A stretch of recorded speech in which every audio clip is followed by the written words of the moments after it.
বিগত বছরগুলোতে কতিপয় অসাধু ব্যবসায়ী ও প্রভাবশালী ব্যক্তিরা নামে বেনামে কত টাকা ঋণ আত্মসাৎ এবং অর্থ পাচার করেছেন তার হিসাব করা হচ্ছে বলে জানিয়েছেন প্রধান উপদেষ্টা ডক্টর মোহাম্মদ ইউনূস। প্রধান উপদেষ্টার প্রেস উইং থেকে পাঠানো বিজ্ঞপ্তিতে জানানো হয়, ব্যাপক দুর্নীতি এবং প্রতারণার মাধ্যমে নামে বেনামে বিপুল পরিমাণের অর্থ আত্মসাৎ এবং বিদেশে পাচার হওয়া অর্থের সঠিক পরিমাণ নির্ণয়ের কাজ চলছে।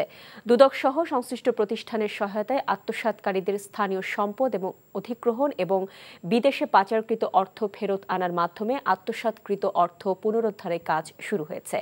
জানানো হয়, দুর্নীতি ও অর্থ পাচারের সাথে সংশ্লিষ্ট ব্যাংক এবং আর্থিক প্রতিষ্ঠানসমূহে ইতিমধ্যে সংস্কার কার্যক্রম শুরু হয়েছে।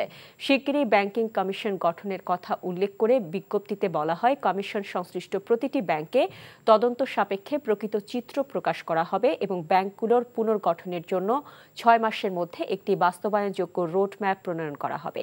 আরও বলা হয়, ব্যাংকগুলোর পুনর্গঠন এবং আর্থিক খাতের কাঠামোগত সংস্কার সময় সাপেক্ষ।